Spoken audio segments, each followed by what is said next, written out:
playing the lute. Oh, you're recording. Well, Oh, I want to hear this. I want the world to hear this. Why don't you hold that up a little bit so we can see the artwork? Now yeah. what kind of wood is that? You got me. I think it's That's beautiful. yeah, it's I think it's an Egyptian made. And Yeah, what's the meaning of those decals? decals. Yeah, the fancy. Now, Yeah. now just to add a little bit more of a artistic just the look. Uh, as a matter of fact, getting rid of those old decorations is beautiful, but if you get rid of it, probably the sound will be a little bit better. But the oud, which oud stands in Arabic, stands for wood. Everything should be the old ones is they're made of wood only. Of course, I introduced the modern electric, I mean Yeah. metal. Yeah. Um, Well, interesting. Salam yeah. alaikum. Salam alaikum. Okay, so um, we're talking here with our special guest Ali Shami, who co-authored a book by the name of "Partnering Successfully with American Firms: How to Work Effectively with U.S. Companies and Business People." And I'm going to hold up the book. I don't know whether you can see it. You know, with the screen, it's a little weird here. But you have the book. Okay, you can do that. There we go, everybody. All right, we have people entering the waiting room here in the studio, so All right, let's let them in. stand by. Stephen and Christian, talk about We Are the World. Okay, and here we are. Today is 26, isn't it? 26? Hello, Christian. Welcome. Hello, Hi. Stephen. Welcome. Welcome. Peace be with you all. Good morning. Yeah, hello. We are recording. Ali and I have just had a brief conversation about the guitar. Would you please hold that up again so Of course. Stephen and Christian can take a look at this beautiful instrument here? And isn't that something? That's This Is great. that is the an oud? grandfather of the guitar. Is that an oud? Oh, you got it, Christian. Yes, exactly. And oud in Arabic means wood. And this is not Arabic. I mean, the Arab world say, okay, this is ours. The Persian saying this is ours. We started but it started somewhere around the world hundreds and hundreds of years ago, and everything was made of wood. The strings used to be made of horse hair. The pluck was eagle feather a long time ago. That's what they used. So now everything is modern. I don't. I use the modern technology. That's great. That's great. All right, we have with us Ken Lloyd. Dr. Ken Lloyd is joining us, and also a very special guest courtesy of Christian. Eric, welcome. Hello, everyone. Hello and welcome. Okay. I asked Christian if he could find a special guest who has experience with working overseas and being in different cultures. And I thought that would add a lot of value to the conversation today about the book, Partnering Successfully with American Firms, and subtitle, How to Work Effectively with U.S. Companies and Business People. And we're going to allow Dr. Ken Lloyd into the studio now. Stand by. And then we'll be all set, ready to go. I purposely started the recording because Ali and I were having this conversation about playing music, perhaps, in the background, and you saw that beautiful instrument there. And he is a guitarist, and he has a melodious voice. That means, to those of you not in English, that means good. And he's a multi-talented guy, not just a co-author with Stephen in this book. Thank So, you. Ali, please hold up that front cover of the book again, Okay. so our audience can have a good look. There we go. Oh, this is the third cup of coffee, and I'm ready to go now. Okay. All right. Welcome to Global TV Talk Show. Eric, thank you so much for your time and your kind interest to participate. It's my pleasure. I sent you all a link a few minutes ago. Please open it if you can now, and if not, then after the show. I work on building a website for housing the finished program and providing relevant data about our guest speakers. And I use that as the global PR device. And that's what you're seeing there at the beginning of it. I just put that together about an hour ago. So, and all the pieces came together. But if you want me to change anything, guys, just send me a note saying this sucks or do something different. Okay, it's okay. Dr. Ken Lloyd, welcome, my friend.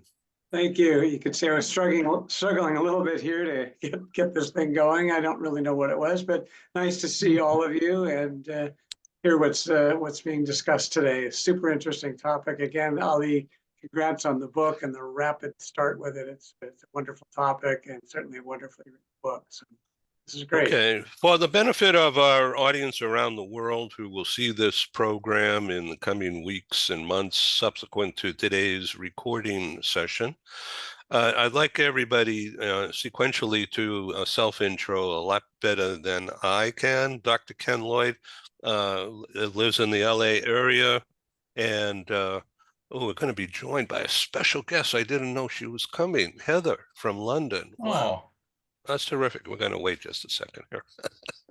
It's good to have a female presence. Yeah. Hello, Heather. Welcome. Hi, Heather. Hey, hello everyone.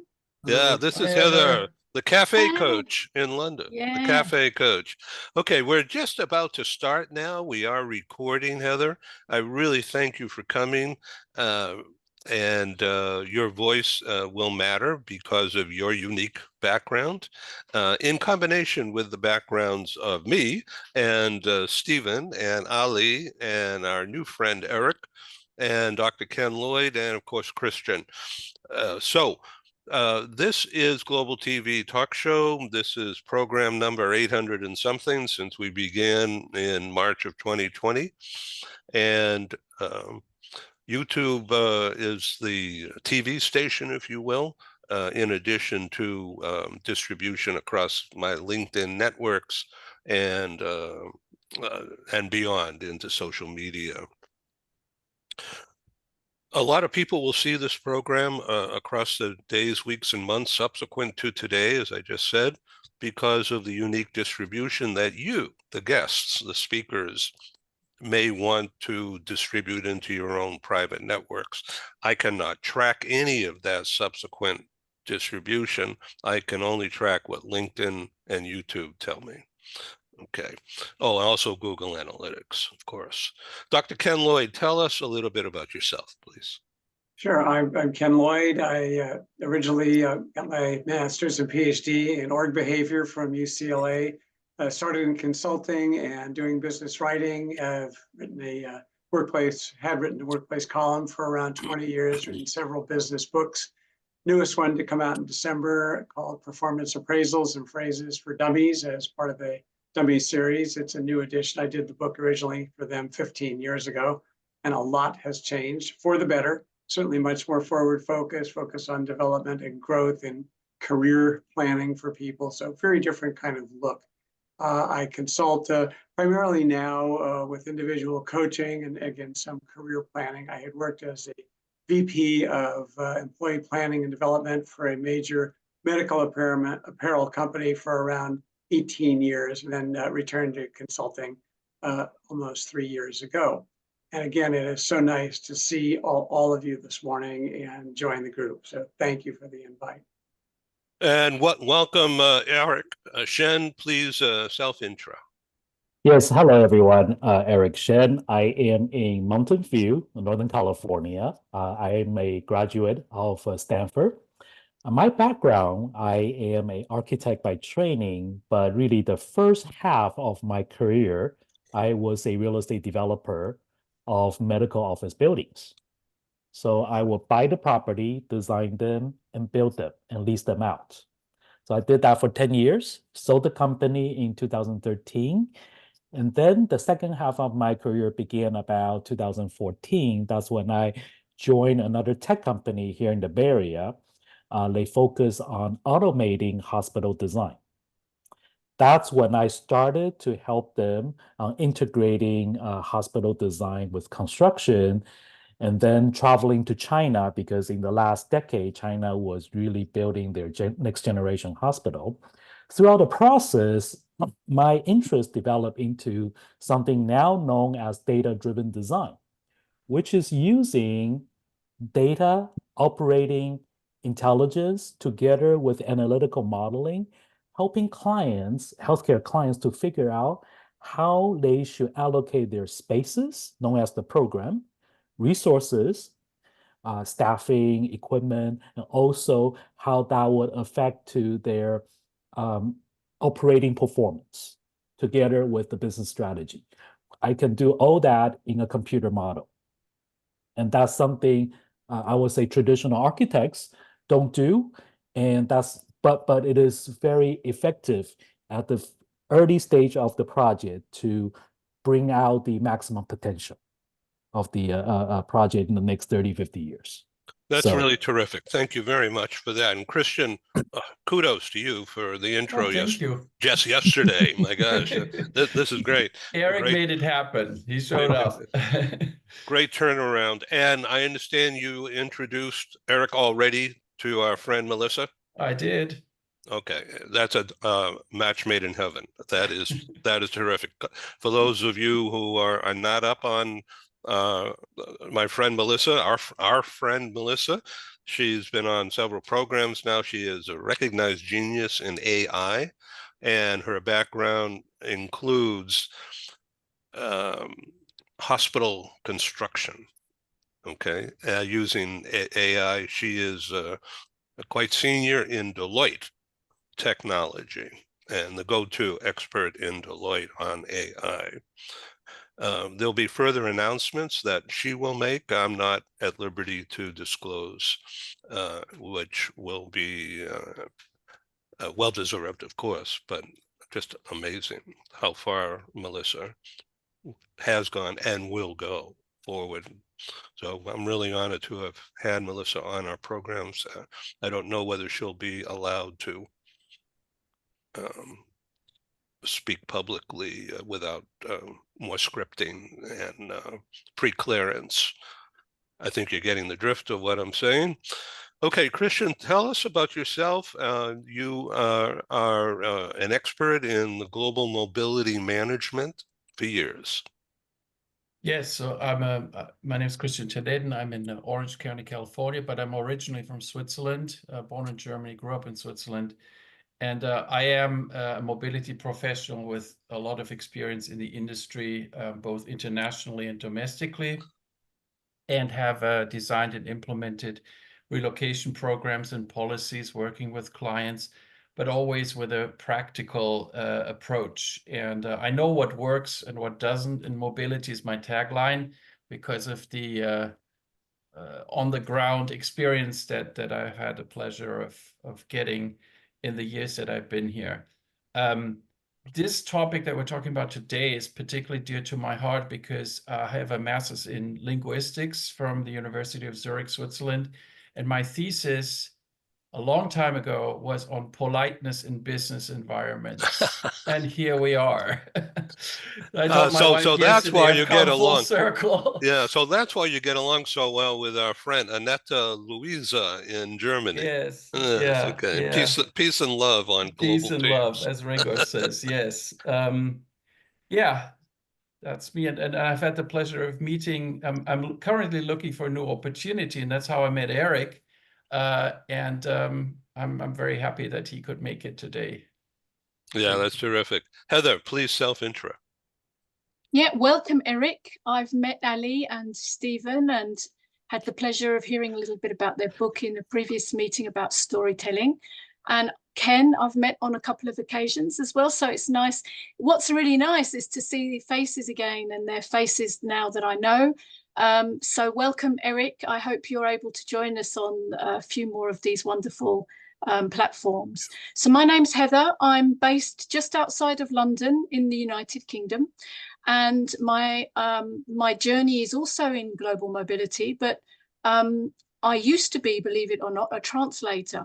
So I studied French and German here in the school system. And so my original job was working as a English-German translator, which took me to Germany. And when I lived in Germany, I had the good fortune of meeting my husband, who is French. So we were two non-nationals that met each other in Germany. And then our whole life story together, if you will, started there. And we went on our first global mobility journey together because we'd had previous separate stories. So our first together story was out to Japan, and where I found it very difficult to find work. And that was the story really of my advocacy to dual careers and being able to work and being just as highly qualified as my husband and earning just as much money, if not more than him, and then not being able to work on assignment became the heartstring really of my story thereafter. So I then started studying. I took a step back. I'd already done a psychology degree that was sponsored by Coca-Cola, and I decided to do a master's. So I did my master's when I was in Japan and retrained as a coach. And I'm now a business psychologist, and I work for an American company. I do a lot of consulting for an American company called REA, hence you'll see the REA there, in thought leadership and research and international coaching of families all over Europe, mainly coming from North America, but they come from Asia too. And so, yeah, and so this topic to me today also plays dear to my heartstrings, as Christian said, because what I've doing a little analysis of my career, I find that the majority of work that I have done has been for American companies, even in Germany. In Germany, I work for Coca-Cola. And I'm now consulting mainly for American companies again. So I think that plays a little bit to the special relationship between the United Kingdom and America, and maybe a little bit to my own personality as well. So yeah, that's about me.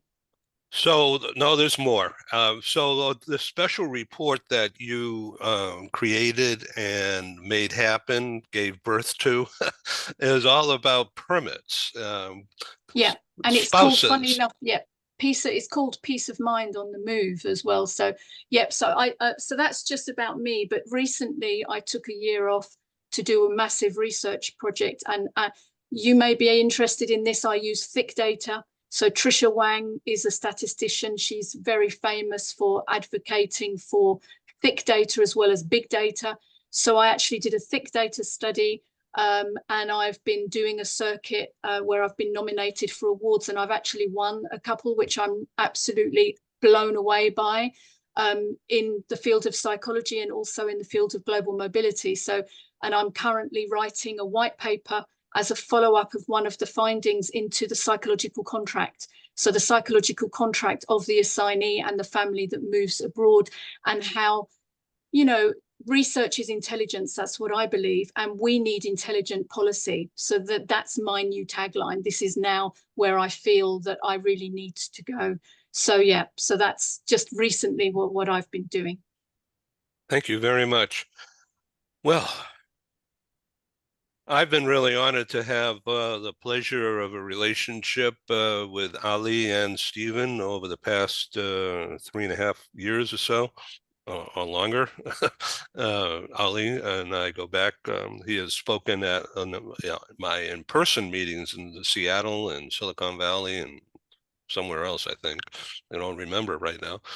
But so please jump in and correct me. Ali Shami, originally from Beirut, escaped the Civil War, landed in America, working a long time in Boeing, selling airplanes and customer service.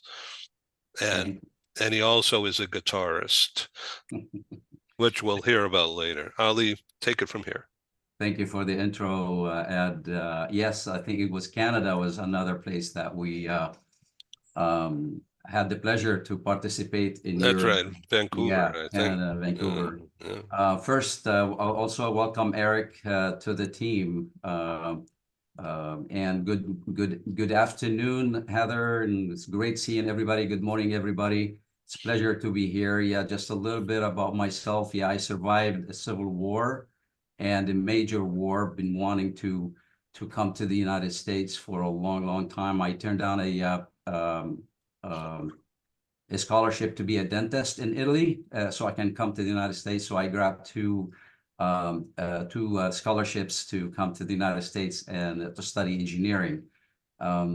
And the scholarship was the only one. It was approved in Lebanon, but it wasn't approved here in the United States. So I took the risk of coming to the U.S. and hoping nobody will ask me, say, give me a proof that you have a scholarship. So just to had the opportunity to work, to go to school, get several degrees in engineering. And also after joining Boeing, working on leadership, management, organizational management doctorate. And I never finished the doctorate. I stopped at the right before the dissertation. I started thinking about doing more writing books, publications, and stuff like that. I retired about 6 years ago, and so I can start my own consulting company. But I was asked to come back to the Boeing company, and since I've had a lot of experience in leadership as a consultant, and I've really enjoyed every day working for the Boeing company. It was great. So thank you again for the opportunity to be here. I feel like every time I come in and I listen to everybody, I feel like I'm getting 100 times more knowledge and wisdom than I come in and share. So I feel always like guilty. Like, did I really contribute to this discussion? So thank you for the invite. You bet. Stephen Howard, author of 23 leadership books. Is that right? Yes, sir. Thank you. So that is a lot of writing, and more so, it's a lot of thinking. Hopefully. But yes, it is a lot of writing. And but I've spent a lot of time on airplanes and hotel rooms, and so I get a lot of writing done. But I've spent over half my life and most of my adult life living outside the United States, although I was born, educated in the United States. But I lived in Singapore for 21 years, traveled and worked all over the Asia region, lived in Melbourne, Australia for 12 years, in Mexico for over 3 years. So my background is more of a global citizen than the American, with the blinders on, not understanding what's happening outside the United States. In fact, I know more about what's happening outside the United States than I do what's happening within the United States most of the time. So, but thank you again for the opportunity to share some experiences. And I'm glad you're recording this, Ed, because I think what we learned today, Ali and I will use for volume 2 of partnering successfully with American firms. So everyone keep contributing. We'll acknowledge you later. Okay, the deal. All right. So, Stephen, if you would like to, or anybody, if you would like to display a slide for a couple of minutes, just do it, because I've opened up the screen sharing. Okay. And you want to show something that is absolutely perfect. Thank you very much, Ali and Stephen. So look at the jigsaw puzzle in the background. When I first looked at the book, I didn't even see that, but you pointed it out effectively the other day. Stephen, why don't you talk about the author of the jigsaw puzzle design? Well, I use a graphic artist in Mexico City for probably my last 4 books. And for, one of my other businesses, I help other authors bring their books to market. So I've used him on the covers designs for some of the other authors that I've helped over the last several years. And when I was briefing him, over a cerveza and some tacos in Mexico City, he said, "We really need this book." And I said, "Why?" And he says, "Because I find dealing with Americans very puzzling." And so I said, "Well, talk to me more about that." And so I said, "Play with that idea." And he played with that. He played with a couple ideas. But when Ollie and I began this process of joint authorship by meeting up in Palm Desert, California for a 3-day writing weekend, and our artist, Hector sent us the PDF of like 3 different designs, and Ollie and I both just jumped on this one immediately. Interestingly, the original title of the book was Working Successfully with American Firms, and that was kind of my approach and Ollie's approach, because the American bias is towards working first together and then forming a partnership. But as we realize, our real audience for this book is non-Americans. It's the global community, and they tend to think in terms of they want to partner with other organizations. And so we changed the title to Partnering Successfully with American Firms. And the jigsaw puzzle is just to talk about how to put the pieces together. Not just at the top level, but at all levels of all organizations, of individuals who are working cross-border with their counterparts in other firms. So the sub-theme of today's program, in case you weren't listening yet out there in the world, starts on page 67. I'm looking at it right now, and it's called Cross-Cultural Gaps and Bridges. And that's what we're going to be talking about for the rest of the time. And for those of you who don't have a book yet, go buy it. So that is number one idea. Number two, this section, Stephen and Allie, goes for pages and pages and pages, like heart versus mind, peaches and coconuts. Why don't you take turns describing what's in this section, and it'll be self-evident. Ollie? Absolutely, yes. As Stephen mentioned, the intent was to fill in a gap. If you look at the bookstores, Amazon, there's all tons of books on how to do business overseas, how to do business with the Japanese. And having worked for 3 decades working with customers, international, global customers, realized there's not enough the other way around. For the assumption is Hollywood is doing a fantastic job in teaching the world how to work with Americans. And I experienced that after I moved to the United States, that's not the case. Once you're inside, if you're inside a culture, if you're outside a culture, it's really difficult to really understand what's under the iceberg. And in the book that Stephen and I worked together to put it together, is we looked at, based on our experiences, what are the areas that we see there's opportunities there for misunderstanding or opportunities for strengthening a relationship. And those are the cultural dimensions that, based on every culture, based on their experiences, based on history, a lot of things, that they could look at things in a different way. There's no right or wrong in the book. There is a right and left. It suggests a different way of looking at things. So each of these dimensions, the reason we thought about, there's like hundreds. Like, for example, researchers, they asked the question, define a culture, and they gathered over 152 definitions of the word culture.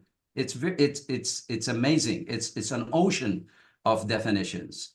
And but we narrowed it down to those that are more obvious or not obvious, who are working, doing business with Americans, and how you can use those differences to get closer and build build trust together. So perfect. Stephen? Yeah, it's about being agile culturally. And as Ali said, there's no culture that's right or wrong. I'll explain for your audience the coconuts versus peaches concept. And the concept there is that Americans are peaches, easy to get to know, friendly, typically outgoing, will chat, talk, other than in a business situation, business meeting, let's get to the point, time is money.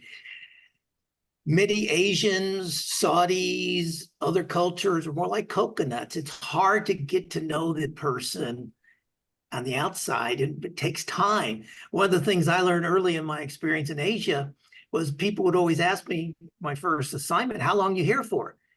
And I said, I don't know, 3, 4, 5 years. I enjoy Asia. I have no idea. Well, all of my competitors who are expatriates would say things like, "Here, oh, I'm here for 2 years and I'm going back to headquarters." Well, Asians aren't going to spend the time to invest in that relationship if you're going to be gone in 2 years. My attitude was, hey, I'm here for a while. I enjoy Asia. And that kind of broke it down. So it helped me kind of crack the coconut, so to speak, and get to the internal person. And going, Americans, it's easy to get to know, but not to know what they deeply believe, what's at the core of their values. And Americans don't share that until they get to know you quite a bit. So that's the peaches and coconut concept of how our upbringings are different, not better or worse, but different around the world, and being able to deal with that. Christian. So this is, I think, the time when I want to share my favorite quote from the entire book. It's, "Sailing in a lake of silence, they," and that's the Americans, "prefer to do so in an ocean of words." And I suspect Ali wrote that because it sounds very Middle Eastern to me. It's poetry. But silence is one of the many different criteria that the book is looking at, and when to use silence, when not to use silence, when silence becomes uncomfortable, depending on which culture you're in, which culture you're trying to work with or partner with in the specific situation. So like Ali, and I would suspect also Heather and definitely Eric, we're from the outside looking in a little bit here, and trying to come to terms with our otherness as well as our Americanness, except for you, Heather, but you're dealing with Americans anyway. So it's silence is a good one. I love that very much. So Heather, that song from several years ago, "Teach the World to Have a Drink and Sing a Song," or so what's your perspective on what you just heard? Yeah, silence is a good one because I'm a coach and I'm actually a lifeline. I was trained on a lifeline, so similar to the Samaritans in Japan, in fact, working to support the expat community. So I was trained in non-judgmental, client-centered counseling, and the very first thing you learn as a coach is silence. And being an extrovert, it was probably one of the most difficult things that I had to do, but it was probably one of the most beneficial things I learned culturally to help me integrate into, well, I wouldn't say integration, I was only there for 3 years, so I would say adjust. It certainly helped me adjust to the Japanese culture, which is extremely high context. And I felt that I'd been in a very low context culture coming from Germany. Silence is, the coaches on here will know, and anyone working in HR will know, is part of your active listening training, which I believe is the key to all evils, if even leadership, if people just actually listened to what is really being said. So I think that gives me confidence in the book to know that you've referenced something that is so important to being human, I would say. I think if we all listened more, including, the people, the politicians and people in the boardroom, then you would have much more understanding rather than just coming up with a whole new concept of what you believe is right for business and what's going to drive more sales. I think it would help our real humanity, or humony, as Stephen would say. But yeah, crossing cultures successfully is something that I certainly didn't do consciously, because I learned languages at school and I was very talented linguistically, and I wasn't very strong at the sciences. So for me, it was about my teacher, who was brilliant, French teacher and German teachers, loved it. when I arrived in Germany and in Bavaria, and I'd learned High German, which is, you know, the structural grammatical structure for German, it was very, very difficult to actually understand even the most simplistic of phrases. So it was very, very difficult. So I did find myself being silent, but not by choice. It was because I couldn't understand anything. And that puts you in a very humbling position. And I like to, when I think about cultures and all my work cross-culturally, I like to be culturally humble. I suspend my own beliefs and my own culture, or I try to as much as humanly possible, in order to allow myself empathically to stand in the shoes of the person that I'm actually walking with. And I find that as a coach, you have to, it's very strenuous, it's very hard, it's very difficult. But it is very rewarding when you really then get to understand what is really going on, and you can meet that person neutrally, and not there isn't any shift in who is owning the language space or who has more power. So I think, and I love the puzzle. I love the puzzle on the front cover of the book. What I first noticed, though, when I looked at it, was there should be a piece missing, because what I always find cross-culturally, and please don't take this the wrong way, but what I find cross-culturally is that the work that we do is very often filling in that gap, and it is so important when that happens. It's a triumph, it's wonderful. So yeah, but then that's very much the analytical side of me thinking, okay, this is a puzzle, and it's like coaching. A lot of it is just finding the missing piece, and I think your book finds that missing piece. So yeah, so anyway, that's just a little bit of Okay, so now Eric sent me a note yesterday, and it just blew me away. And only because wow, your experience in dealing with the Chinese, of course, but also Saudi Arabia, and you comment that it's amazing how similar, talking about high context. Why don't you take it from there? Sure. So first I want to echo to what Stephen was saying earlier about the coconut. This brings back to my one of my speech back at school at Stanford. I talk about what's a high trust versus a low trust society.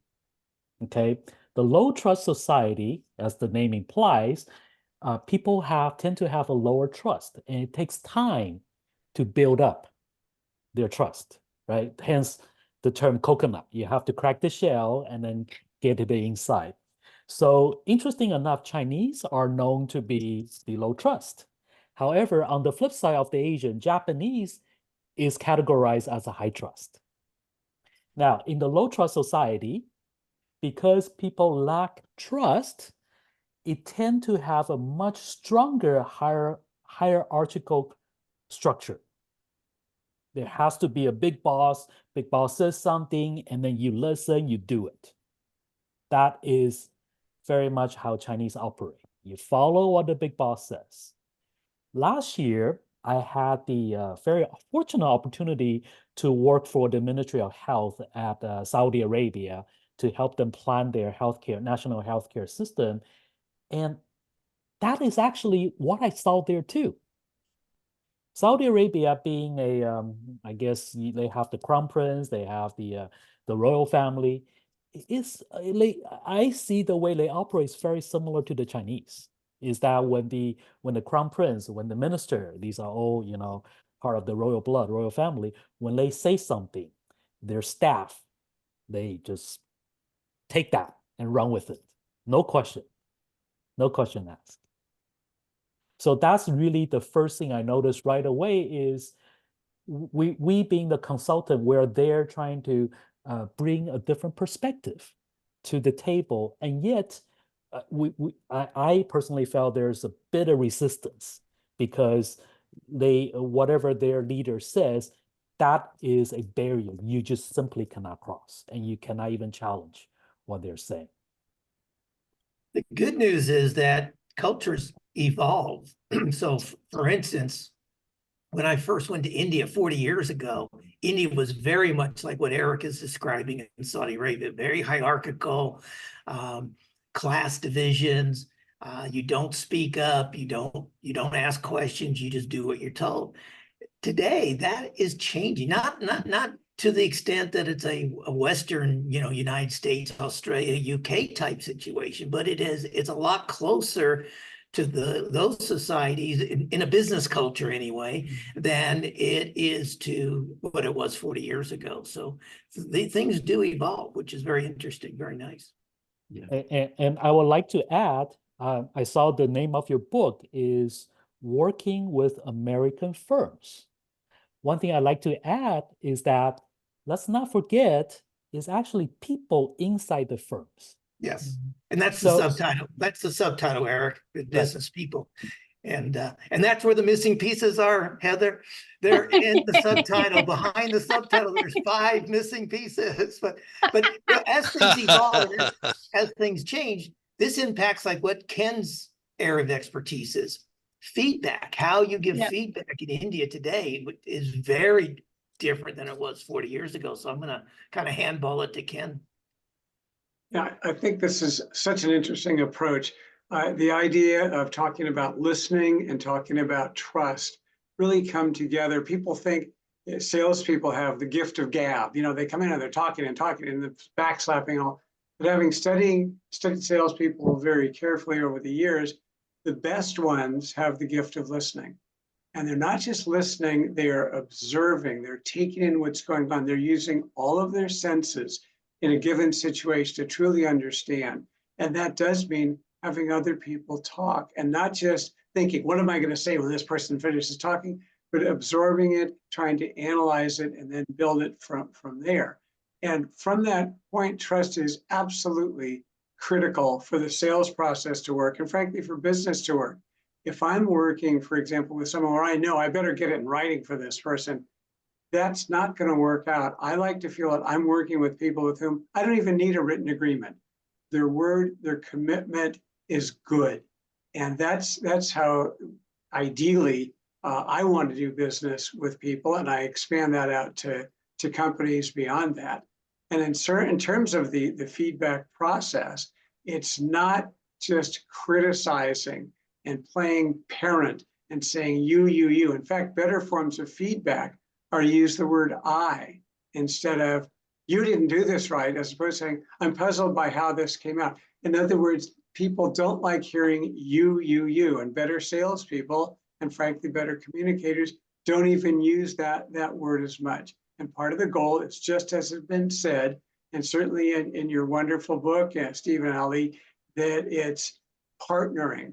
And I like starting the title, frankly, with a participle. You have the how-to under it, but partnering, it automatically assumes we have opened the door and we're engaging and we're working together already, and how to enhance that, as opposed to how to knock on the door, go in and build this partnership. We're assuming it's going already. So I really like the use of that word as well. So I think it's just a terrific approach to it. Very important topics that are touched on right now. Yeah, the iceberg. I want to jump in here. On page 77, the subtitle is called Expressive versus Neutral. And this is confusing. So when you can, Stephen and Ali, I'd like you to address expressive versus neutral. But the iceberg, well, that's probably a part of that, isn't it? Yeah, maybe I'll jump in. And I didn't get a chance to talk about any particular dimension, expressive versus neutral. I was just enjoying hearing everything that everybody talked about: silence, trust, listening. It's all it's that ability to look what's under the iceberg. It's not just from the outside. It's not just the first impression that we can relate our experience with one person and we associate. We are a human being of associating things. We see something and we associate it with an event that happened a long time ago. If it was a positive, we look on the positive side of it, because we always find what we look for. The expressive versus neutral, it's a cultural. Human being is the product of the environment. If they do not respond differently, they lot of people will be culturally programmed because that's really the best and the safest way to succeed in a society. Expressive, it's really interesting. So you look at, for example, some of the cultures. I was born in Lebanon, so we use our hands. We're very, interruption is something that it's a normal thing. While in other cultures, having worked, supported the Japanese and Asian cultures in general, there's a lot of listening there. Surprisingly, worked with the French. The French are interruption. The Spanish, my wife is from Mexico. Interrupting is a matter of showing interest of what the person is talking about. If you don't interrupt me when I'm talking, that means you're not really, I don't know what you're thinking about. How come you're not really jumping into those things? So it's a matter of certain cultures. It's a matter of strengthening that relationship. While in other cultures, the listening. So I'll give you an example just about an effective listening. You know, if I tell you what is the most effective or the benefit of effective listening? Understanding. Thank you. Heather, I love what you just said. This was an experiment of how long it will take us to respond to silence. Western cultures, and it's not, there's nothing wrong with you saying that. You're jumping into, this is your cultural way of Westerns in general. A question like I just asked in other cultures, like Panos, my Greek friend, it's not a question. It doesn't mean I'm asking you to everybody to answer my question. So that was an experiment. For Western cultures, it takes no more than 5 minutes before we jump in and we answer. And the reason we do that, it's not because we like to interrupt, because we like to help, we like to participate. And what you just, Heather, what you just did was a perfect example of looking at silence as a way of improving the relationship, building trust. While in other cultures, for example, my Greek friend, he will come in and he will say, I said 5 seconds. I'm sorry, I meant 5 seconds. Like my Greek friend, he will come in and he'll say, you know what's wrong with the world? And he will shake his head. And the first time I did exactly the same thing. I'm more American than I am Middle Eastern. And I'll go like, it's because of this and this. And I said, no, no, no, no. You know what's wrong with the world? And what he's doing, he's communicating with silence. And in certain cultures, it takes 90 seconds before they break the silence. Having supported the Italians, being expressive, back to your question, expressive versus neutral. When I used to travel to Japan, to Asia, I would listen to classical music. I think about what Gannon in his book talked about, compared the Asian cultures or the Japanese culture, especially like a pond, quiet. Think about harmony. Think about birds singing. Think about the pond. So I would listen to classical music because by the time I need to get the Lebanese hands down, I can't just communicate like this. So I will go the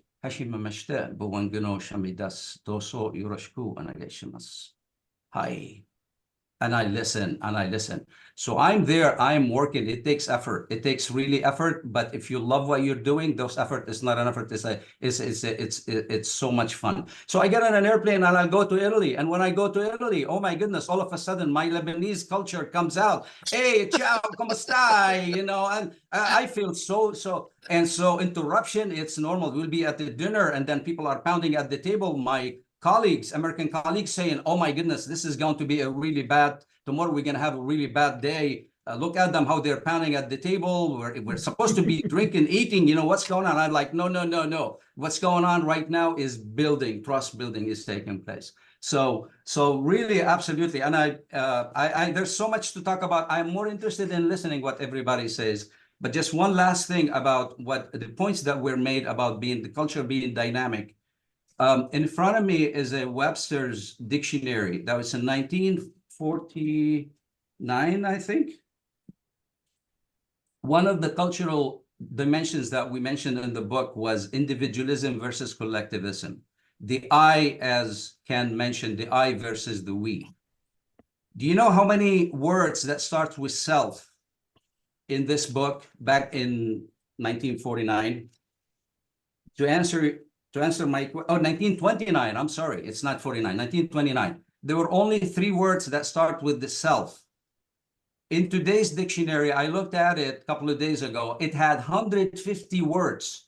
So the dictionary, the language is changing. That dynamic is changing. As we're going through globalization technology, the new generation, they are all subscribing to a new global culture. And so you will see them, you'll see the folks in universities in the States are resonating with the university students in South Africa, in London, in Sweden. So there's that much common gravitating towards a global culture. And that's what I think in the next 5 to 10 years, or 5 years, I would say, the skill, you know how we always heard that the best skill is to unlearn and then learn. It's not just learning, but just unlearning. I think at one point it will be, how good are you in looking at a person and determining how much they subscribe to the culture where they look, then I'm in Middle Eastern, how much do I subscribe to that Middle Eastern culture? And knowing when to flip and say, you know what, no, okay, this person doesn't subscribe to the Middle Eastern culture, I'm gonna treat them the way, and I'm gonna go ahead, we'll go back to listening. I'm sorry, I took a lot of time, but I just like, I was so excited, and I'm very expressive, so you guys, what you just said got me going, so I'm fired now. Okay, so what about distance? When people get up, they're talking at each other's face. What about the issue of bad breath? I have the answer, but I was just going to give to everybody. I mean, not answer, but just my perspective. But yeah, Americans, I mean, Middle East, I grew up, we hug each other. We're walking down the street. I meet my friends. We kiss, guys, we kiss on the cheeks, hugging, walking, holding hands. It's a normal thing. Oh my goodness, come to the United States, that's not going to work. I'm like, Ali, you want to succeed in the States, you got to drop that. It's not going to work. You don't come into work and just say, good morning, everybody. Mwah, mwah, how's everything going? That will not. Americans in general, and this partnering with Americans, if you extend your hand, your thumb will almost touch their nose. That's the distance normally. Of course, in Asian cultures, and Eric will mention that it's a little bit much longer, maybe because of the bowing. There's so many reasons for that. In the Middle East, it's more closer, so it's more you're closer. And so when you're with me, and I'm very strong as Saudi, who's in 100% Saudi culture, and I standing right there, and you as a Western, and then you move aside, you move back because that's what you're comfortable. I'm an American. So as a Saudi, if a Saudi wants to do a good business and partner with Americans, they need to stop. They don't need to step forward and feel where they're comfortable. They need to feel comfortable being uncomfortable and keep that distance. Because the minute they do this, what's the American gonna feel? What's people coming closer to me? I'm feeling uncomfortable. Their mind now is going somewhere where it's not in the building the relationship. Like, oh my goodness, this is going to be a start of a series of misunderstanding. I'm not sure I want to do business with this person. So space, it right now, after coming to the United States, like I mentioned, I mean, I've lived for almost like 40 years in the States. I feel very uncomfortable when some of my Arab friends come in and they put their hand on my shoulders, and I'm like, get your hand off my back, please. I don't feel comfortable. And just like, you just shake and just walk away. So space is little thing, but makes a huge difference. Well, I got to take a deep breath just listening. Stephen. I'll share the story that exactly what Ali was talking about when I first moved to Asia. I'd be talking to somebody, like you said, about an arm's length is comfortable for an American. And the Malaysian I was talking to kind of broke that space down to about 6 inches. I unconsciously or subconsciously stepped back half a step. And they stepped forward half a step and kept talking. And I stepped back and they stepped forward. And before I knew it, my back was literally against the wall. And, but the thing, again, it goes back to agility. I learned to not be uncomfortable in that situation. I'm in their country, number one. The key point of the book is we all have to be flexible and agile. We're not suggesting that everyone needs to convert to the American style of things. However, there are some particular aspects of the American business culture that if you will be more agile as a non-American, that will help you in your relationships with Americans, but you don't have to. Particularly if you find an American who has more international experience, and they're going to be less American and more global, and therefore more accepting of things that happen in other cultures. So I love what you said, Stephen, that example. So I know we talk about space, but we're not bringing in solutions. And I have engineering background, so I always look for solutions, right? So one time I was traveling to the Middle East, coming back from the Middle East, and said, Ali, you know, the whole time the guy from the Middle East was just standing right next to me here, and I know you're telling me we need to understand the culture, but it was very comfortable. So what should I do? So I offered two solutions or two solutions, but it doesn't mean that's it. The first one, I said, what I suggest you do, if you're against the wall and you can't just do anything except, the best way to do is rotate 45 degrees with the person.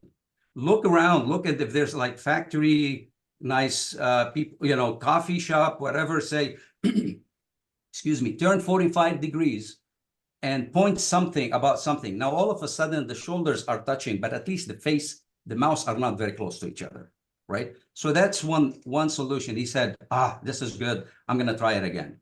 I said, if there's nothing around you, the best way to do is say, let's have a seat. Why don't we have a seat? The guy is not going to climb on top of you on your chair and get very close to you.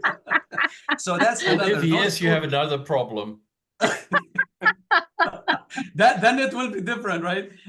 So those two techniques have worked before. I'm always looking for a third solution just in case if those two do not work. Okay, who wants to talk? Silence. I must say congratulations to you both, because I don't know how you got any writing done, because if I was with Ali and Stephen, I can tell you that it would just be an exchange of wonderful stories, and you both have such depth of experience, and the storytelling is just immense. So look, congratulations for actually getting it finished and bringing it to a conclusion. So I think it's amazing. I'm going to get it. So can I get it on Amazon? Is it Amazon? I should get it. It's on Amazon in paperback and in Kindle version. I don't know if we'll do an audio version or not. Maybe down the road. We should, yes. But to answer your question, Heather, that's exactly what happened. We met in Palm Desert in a hotel, and we got talking, and finally, I think Ali said, I need to go back to my room. I got to write all this stuff down.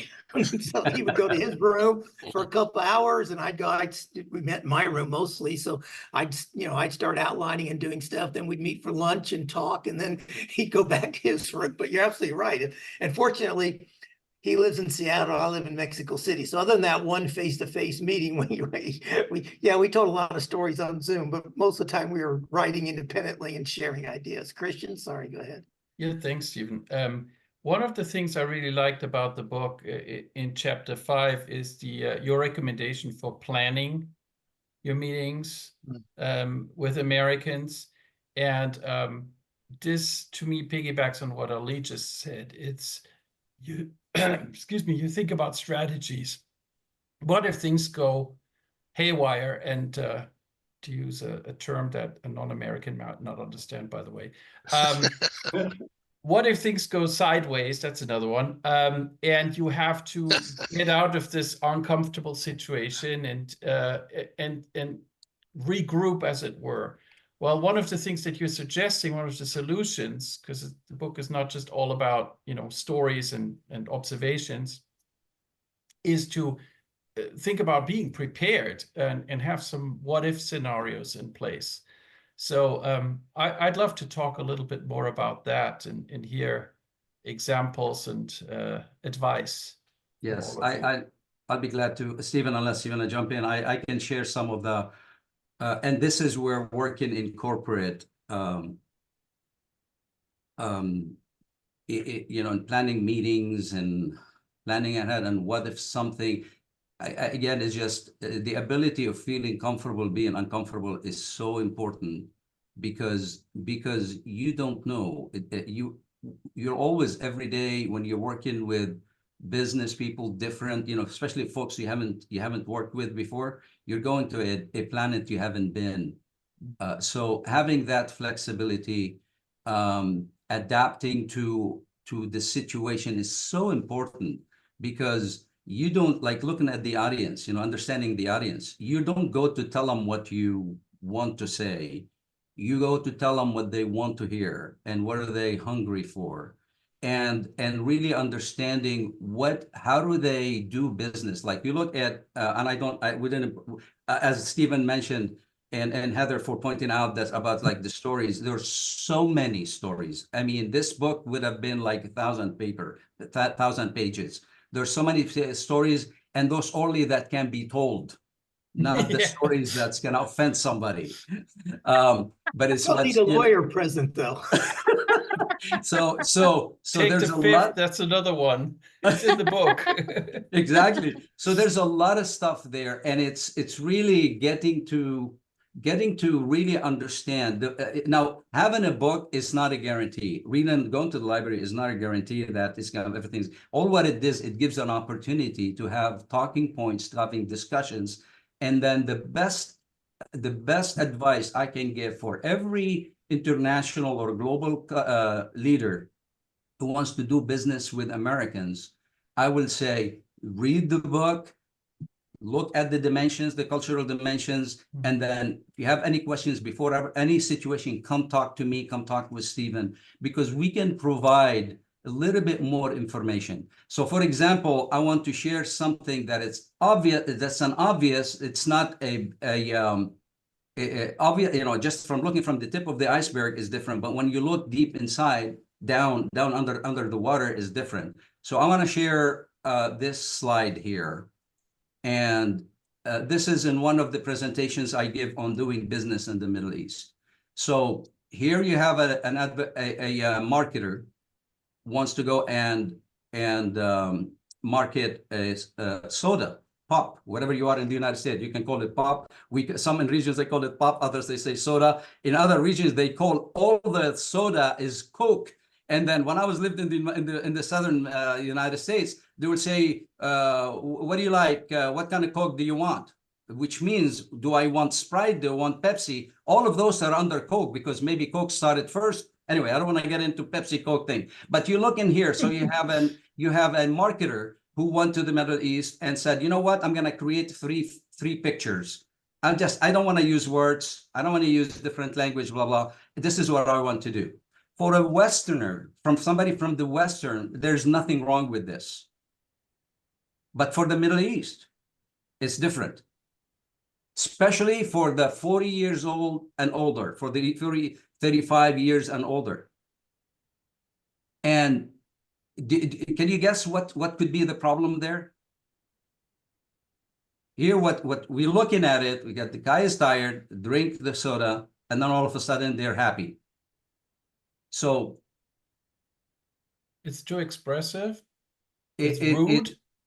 That could be the cover, the good point. That could be also covering the drink. This is a Middle Eastern culture, very conservative. Are you selling liquor? Liquor is not, in most of the parts in the Middle East. Are you selling liquor?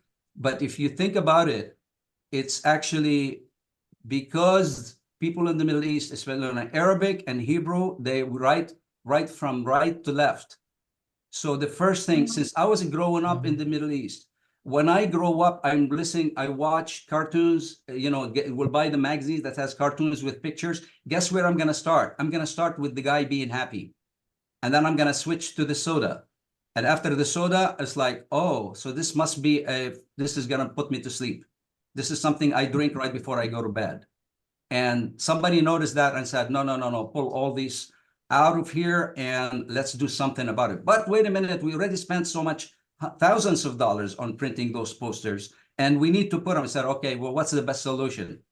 And the suggestion was to put numbers. Numbers are universal. So you start with number one, with the guy being tired. And then number two is you're opening the soda. And number three is the guy is happy. And that solved the problem. This is in communicating, selling, marketing a product. But can you imagine in safety? So for folks who are working in safety, it's disastrous. Here you use the machine to put out to extinguish the fire.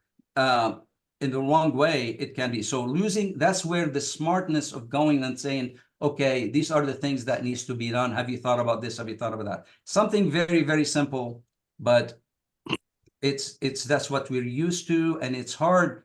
It's in our mind, like the infants when they're first born, they're like look at the United States, for example, thousands of years ago. There is no I-5s, there is no 405s, there is no highways, nothing. And then people and living in the United States decided, you know what, the best way is we take this route because this is between mountains and that's the best way. All of a sudden became a freeway. So now we have I-5s, we have I-405s, we have I-90s. And you know what? What's the best way to go from Seattle down to California? I have to take I-5. Why do I need to take the scenic route unless I want to go and see things? But our minds is exactly the same. Our minds, it starts at the blank piece of blank sheet of paper, and then we start creating all these highways. And based on the highways, one of the highways, for example, in that was looking at pictures and photos from right to left. This is the easiest way. Everybody wants to do things the easier. We love effectivity. We like being efficient. So we're going to jump to the easiest way. I'm going to come in and I build a trust with Eric. And I'm from the Middle East. He's from the Middle East. We're going to hug. We're going to shake hands, right? Because that's how we learn. The freeway, the highway is that. That's the easy way to get from the heart to the heart. I can speak so many things, but if the heart, like the Chinese proverb that says, the ear doesn't hear until the heart listens. So on the bottom line, in the end, do you really care about the person? Are you aware of those do's and don'ts that you can start on a really good relationship? And then later on, once you build that trust, even if you make mistakes, it brings a lot of laughs, and you're already not destroying the relationship. Yeah. So there's a lot of dimensions we could go over, but the bottom line, the most important thing, I think, do not trust everything you read in books. Trust our book because we don't generalize. We just say, you gotta. And there's one section that Stephen and I made sure we put it in there to say, always consider the audience, consider the person to see how much did they subscribe to the American culture, because they may not. Like Stephen, for example, lived all his life outside, so he can relate to Singaporeans, he can relate to Australians, Mexico the same way. So it's a different situation. Ed, sorry. Page 78. So Stephen, can you show page 78 on your screen, please? The headline is collectivism versus individualism. I have to tell you that, I find that page confusing, and I know that it's important, but I mean, I've just been reading it for the 10th time here in the last couple of days, and I'm trying to figure it out. Eric, I know you don't have the book in front of you, but I'm sure you could understand this from your background. Collectivism versus individualism. I'm just going to read it a little bit. Compared to a Japanese, the likelihood of hearing an American talk more about himself than his company is significantly higher. I don't understand what I just read. Help me out.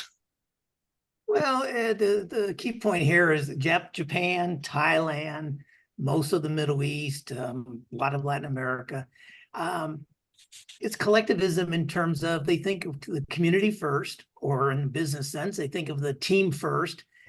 And in the United States, we tend to, we want to get individually recognized for our efforts, even though it's on a team. So here's a good example. And this is where people need to understand how we're communicating with each other. If I was to praise somebody in Thailand in front of the group and say, so-and-so, you did an outstanding job of leading this project.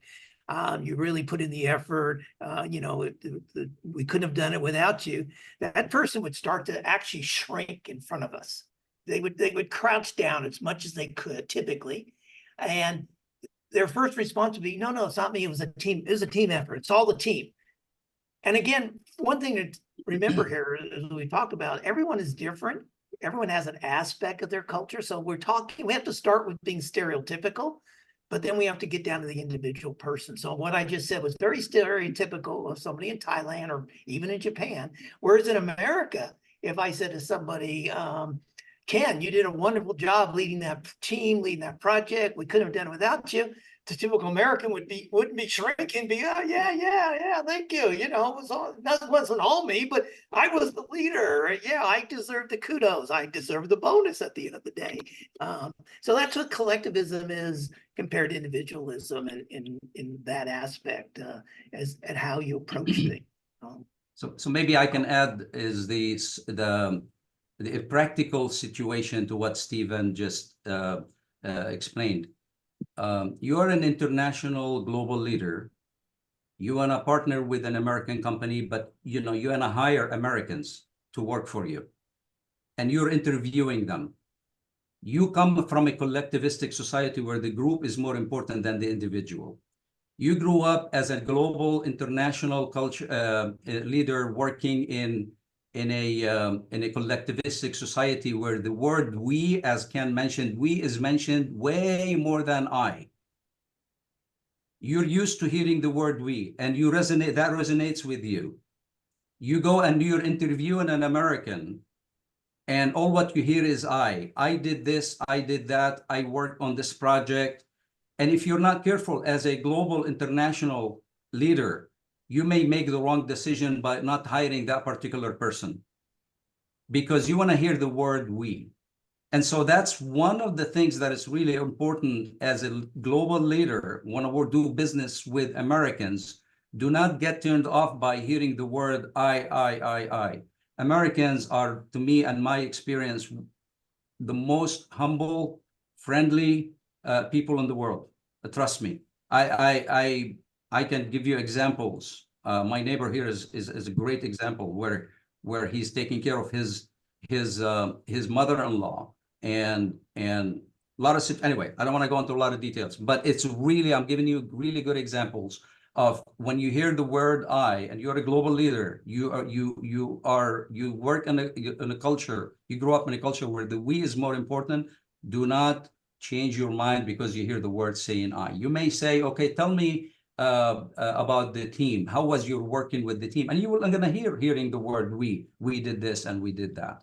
And so that's where you really want to guide the discussion and be able to be nimble and agile, as I heard the word earlier, to be able to adapt to that situation. The I, the we. When I used to go to Japan, I don't mention about myself. And in China, I don't know if it's still the case. You look at the address, mailing addresses in the United States. We start with the house, street, like the number of the house, the street, the city, the state's zip code. We start from the specific, from the I into the we.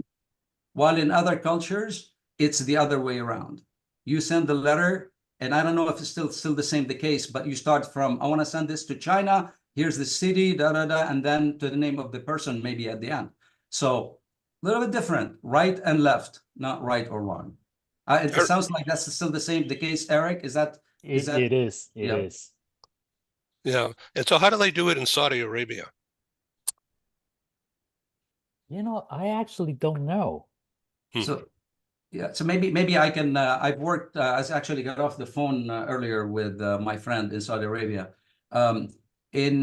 Especially right now with what's going on with MBS and changing the cultures and really making a huge difference.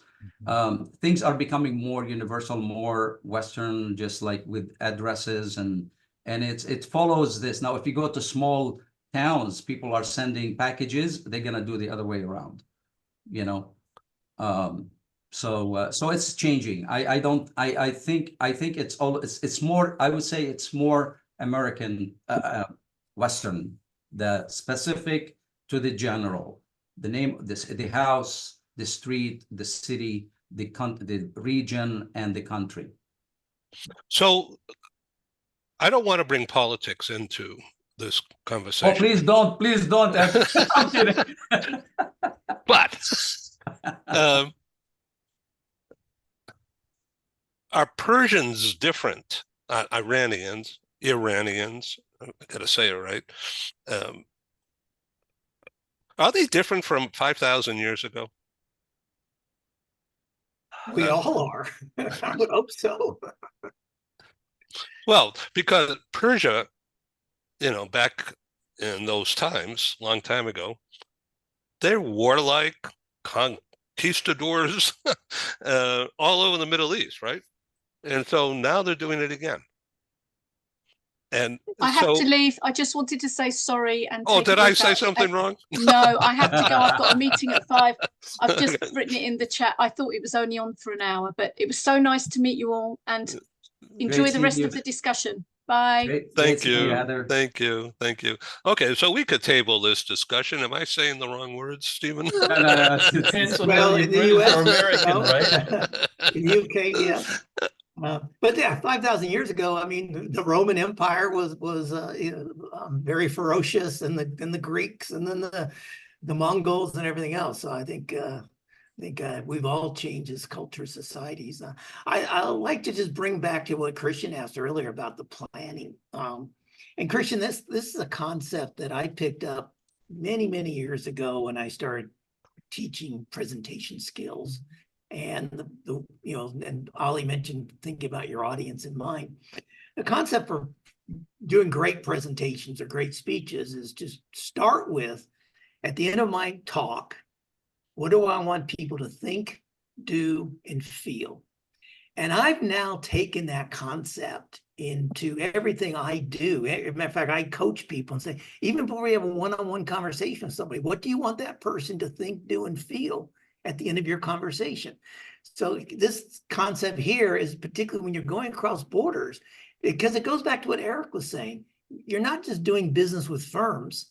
You're doing business with people, and people have feelings, people have emotions. So at the end of every discussion, every dialogue, and I think Ken talked about salespeople earlier, I train salespeople and say, what do you want your prospect to think, do? And that's what all salespeople do. Well, I want them to think my product's the best or my service the best. What I want them to do, I want them to give me an order. What do you want them to feel? And cross-culturally, you want people to feel, I can trust this person. I can relate to this person. I can understand this person. This person respects my culture, respects my background. I can respect this person. And most importantly, long-term, and this is the partnering thinking, I can partner with this person. Not with just with the company, but with this person. So this do, think, feel concept is what we're talking about, planning all of your conversations really critically when you're dealing cross-culturally. That reminds me of a company's name, Stephen. Pardon me? That reminds me of a company, well-known company. The thinking, the feeling, and the doing. You lost me there. I'm not sure. FTD Global. Oh, okay. Oh, sorry. You did it backwards. You're doing right to left. My brain can't compute. I need one more coffee. You're doing feeling, thinking, doing. You're doing the right to left on me. Eric, what do you think of all this? Oh no, I thought this was fascinating. I myself, I meant to add to this. I myself, I'm a Chinese person. It's still lots to learn when I go back to China and face my own country people, because it's very odd. Because yes, I'm Chinese, but yeah, I come from America, right? So they treat me differently than how they would treat you.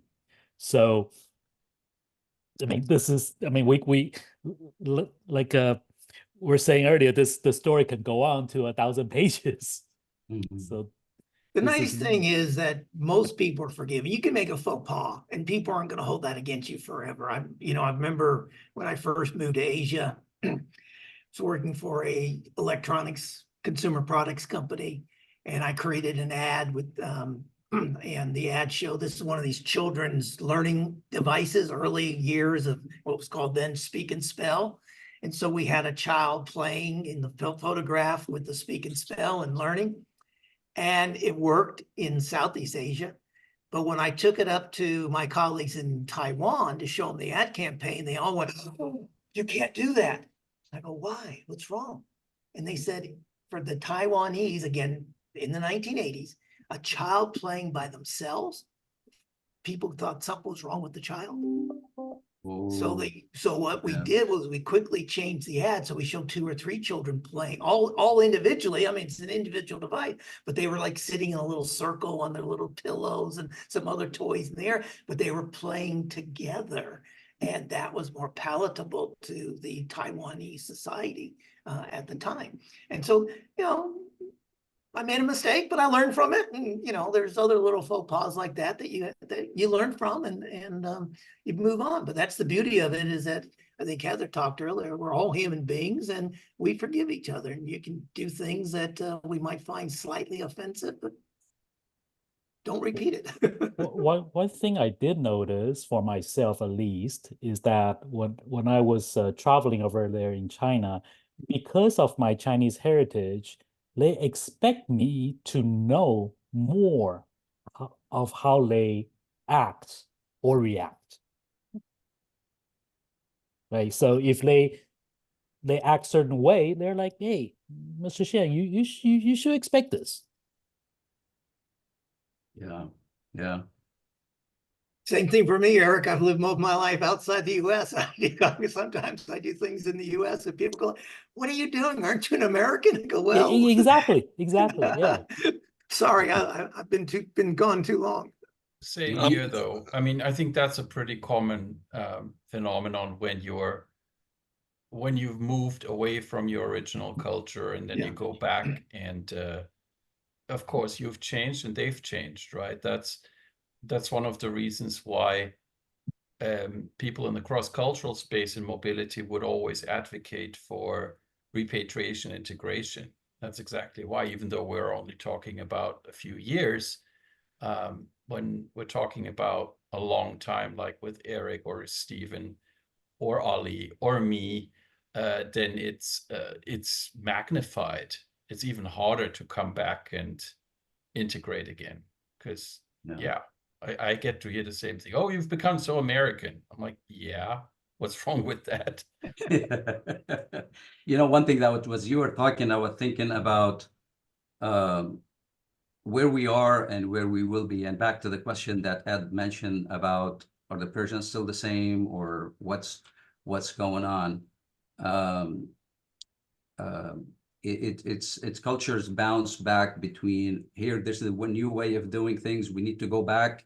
We need to make our country back like it used to be before. No, we should move forward. That's gonna continue for a long time. So now I meet somebody Iranian and say, I said, "I'm Persian." So they use the word Persian. It's very ingrained of them. They've lived that. They had the Persian Empire. So it's deep inside of them. But I think we are right now with for the last 20 years, what I have seen is people trying to understand how cultures are different from each other. It's kind of like, I like analogies. So right now we are like trying to be a great commercial pilots. We go from point A to point B. The future is going to be how you can be from a commercial pilot into a military pilot, that you're flying a jet. You're not going just point A to point B. You have a lot of maneuvering, be able to move around, jump up and down. I think in the future, right now, it's the step of learning the basics, of learning the differences between cultures. I think in the next 5-10 years, it's that ability of being able to really know like Christian mentioned, because somebody will hear you speaking your language, and they'll be like, "Oh, you're 100% Swedish, right? Sweden? I'm Swiss. Swiss." And so they will assume that that's the case. So that skill of being able to say, yes, the last name is, it sounds like he's from Sweden, but at the same time, no, he belongs to a different culture. So that skill is really important. And sometimes a lot of businesses, global partners, for example, if they want to bring in somebody just because they know the language and they know the culture, that's not necessarily the best answer. I had a situation where folks said, no, no, no, no, we don't want to have somebody work with us that knows our language and know our faith and know everything about us. It's like, why wouldn't you want someone who understands your culture? No, no, no, because we want to be more hard on them. We want to be able to feel comfortable, kind of like Eric was saying. There's expectation. Then we're going to have to be hard, because how could you do something like this? And Eric going like, I grew up in Boston all my life. I'm sorry, I don't know how to behave like Chinese. And so sometimes it's definitely the cultural and understanding is really important at one point, but that's not everything. It's that building that Stephen was mentioned, talked earlier about, and Ken about that connecting, and Heather mentioned about connecting with people. And yeah, if you make mistakes, especially when you have a good relationship with the people, it'll be a bonding. People will be laughing like, you did this, there's a faux pas you did. But it's at the very beginning, it's very important to learn the do's and don'ts. Because if you don't learn the do's and don'ts from the very beginning, it sends a message that you don't care about us, that you don't know that when you come into Saudi Arabia, you take your shoes off at the front of the door and you walk in with your socks. You don't just walk in with your boots into my living room. Same thing in China, same thing in Japan. Those are little things. You may say, well, they're not going to laugh at it. You made fun, that was funny. You walked into my living room wearing your shoes. Now I'm going to have to clean the whole house because what you did. They're not going to laugh about it. It's not a faux pas. So it's really important to know the do's and don'ts. Christian. Ali, excuse me just for a second. Losing my thought here. Sorry. So what about if a person is not wearing socks? In other words, bare feet. Is that a faux pas? I don't think so. I think definitely the big shoe, wearing the shoe is a big thing. So if you walk in without that, and especially like in the Middle East, for example, because it's hot, look at the environment and how it affects the culture, right?